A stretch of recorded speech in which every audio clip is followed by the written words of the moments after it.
இன்றைக்கி சுரைக்காயை வச்சு தான் ஒரு அசத்தலான சாம்பார் செய்ய போகிறோம். நான் செய்கிற மாதிரி ஒரு முறையாவது செஞ்சு பாருங்கள், கண்டிப்பாக திரும்ப திரும்ப செய்வீங்க. வாங்க சாம்பார் எப்படி வைக்கலான்னு பார்க்கலாம். நான் Subhashree, welcome to Subha cookery.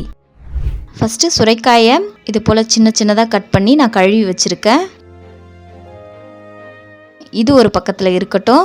இப்போ நம்ம பருப்பு வேக வச்சுக்கலாம். ஒரு குக்கரில் 1 கிளாஸ் அளவுக்கு பருப்பு சேர்த்துருக்கேன், துவரம் பருப்பு. இப்போ நான் இதை கழுவி எடுத்துக்கிறேன். இதில் ஒரு 1/2 டீஸ்பூன் அளவுக்கு சீரகம், ஒரு 2 மீடியம் சைஸ் வெங்காயத்தை நான் கட் பண்ணி வச்சுருக்கேன், அதையும் நான் சேர்த்துக்கிறேன். 2 மீடியம் சைஸ் தக்காளி, ஒரு 1/4 டீஸ்பூன் அளவுக்கு மஞ்சள் தூள், தனி மிளகாய் தூள் 1 டீஸ்பூன். இப்போ நம்ம கட் பண்ணி வச்சுருக்க சுரைக்காயும் இதில் நம்ம சேர்த்துக்கலாம். சுரைக்காயை சேர்த்துட்டு தேவையான அளவு நம்ம தண்ணி விட்டுக்கலாம்.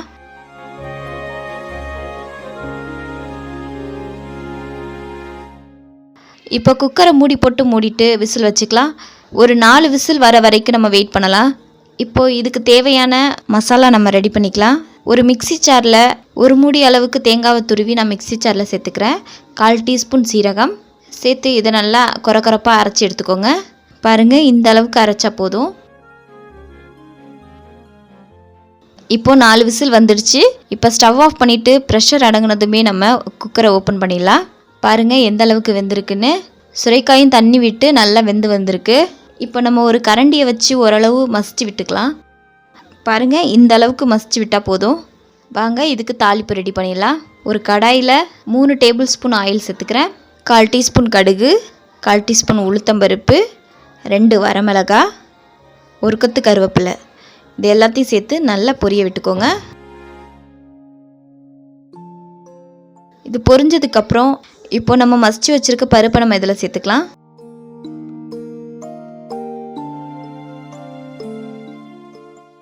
சேர்த்து நல்லா கலந்து விட்டுக்கோங்க.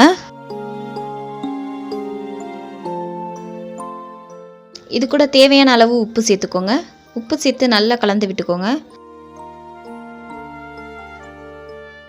இப்போது நம்ம அரைச்சி வச்சுருக்கோம் இல்லையா தேங்காய் விழுது, அதையும் நம்ம சேர்த்துக்கலாம்.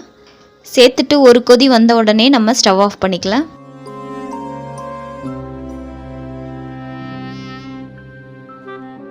பாருங்கள், கொதி வந்துடுச்சு. நம்ம இப்போது ஸ்டவ் ஆஃப் பண்ணிக்கலாம். அவ்வளோதான், இப்போது சூப்பரான சாம்பார் ரெடி ஆகிடுச்சு. இந்த சுரைக்காய் சாப்பிட்றதுனால நம்ம உடம்புல உள்ள பாடி ஹீட்டு, நம்ம உடம்புல உள்ள கெட்ட நீர், இது எல்லாமே ரெடியூஸ் ஆகிடும். நீங்களும் இந்த சாம்பாரை ட்ரை பண்ணிவிட்டு எப்படி இருந்துச்சுன்னு கமெண்ட் பண்ணுங்கள். இந்த சுரைக்காய் சாம்பார் வீடியோ உங்களுக்கு பிடிச்சிருந்ததுன்னா சுபா குக்கரி சேனலை சப்ஸ்கிரைப் பண்ணுங்கள், லைக் பண்ணுங்கள், ஷேர் பண்ணுங்கள். அடுத்த வீடியோவில் சந்திக்கிறேன். நன்றி.